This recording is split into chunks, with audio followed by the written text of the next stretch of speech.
كنت صغيرة، من بلد صغيرة قاعدين هون أنا ونارين، أوكي، وعم تحكي لي عن تفاصيل العرس وهيك، وأنا كنت عم خيط فستاني، فستاني خالص، ورجيت عليه وكتير عجب، وورجتني شو الصالة كيف حتكون. المهم كنا عم نحكي، فبيجي بقول لها يي خليني ورجيك الثياب اللي جبتن للعيد. قلت لها يي طلبت طلبية فساتين كتير حلوة وكذا من موقع كذا للعيد بلبسهم وهيك.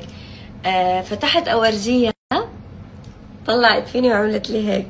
قلت لها شوفي خير شوفي، وقسما بالله طلعت فيني وعملت لي هيك. قلت لها لك شوفي احكي شوفي شو بكي.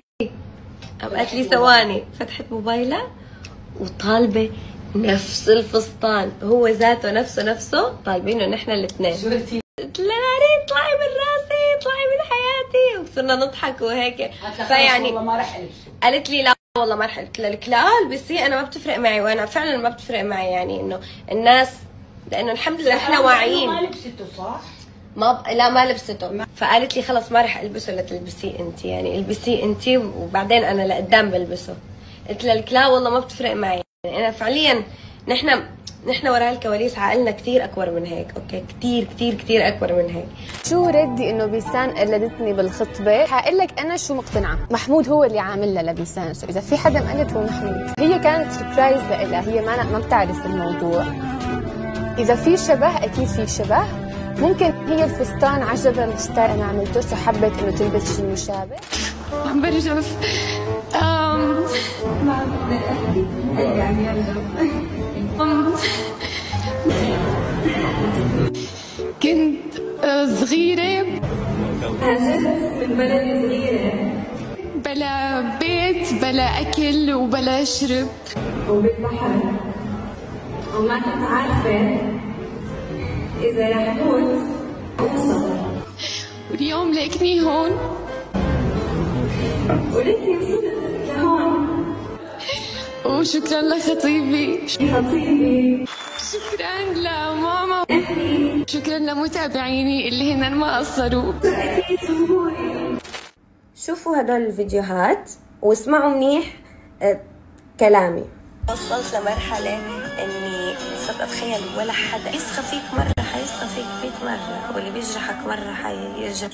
كل المشاكل بحياتنا بتعلمنا، يعني انا تعلمت هاي السنة لا اوثق بها. طفولتي كانت متعبة. اسمعوا طريقة كلامي.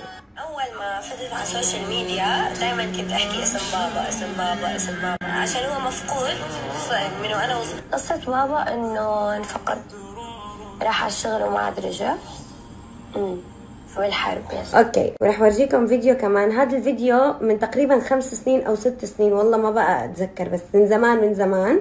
شوفوا اسمعوا. وصلت لهون وانا حلمي اكبر بكثير من هون. حلمي اني اكون فنانه كبيره واني اطلع على مسارح وبيض اوكي.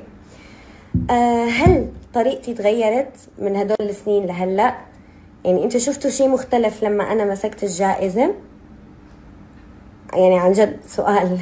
لانه في صفحات يعني عم بتنزل ما لقوا عيب، ما لقوا شيء يحكوا فيه، شافوا كرشي مو مبين، شافوا الدرس حلو، الفستان واو، طريقتي واو، صاروا يعلقوا على كلامي، اوكي، او على طريقة كلامي. انا طريقة كلامي هي من 7 سنين، وقصتي الكل بيعرفها، الحمد لله الجمهور فاهم، يعني الجمهور عارف انه هدول الصفحات هدفهم الفيوز والفتنة، المشاهدات والفتنة، اوكي. انا هي طريقتي من سنين، وهي قضيتي، هي قصتي. يعني أنا شوفوا كل مقابلاتي بحكي بالقصة، أصلا يمكن أنا أكثر حدا بحكي بحياتي الشخصية وقصتي وكيف وصلت لهون. يعني مقابلاتي كلها حاكي عن موضوع بابا. بدكم يعني أستلم جائزة أنا بحلم فيها وما أحكي عن هالموضوع؟ يعني هي بالآخر مشاعري، هي طريقتي، وهي الحياة اللي أنا عشتها بكل صراحة.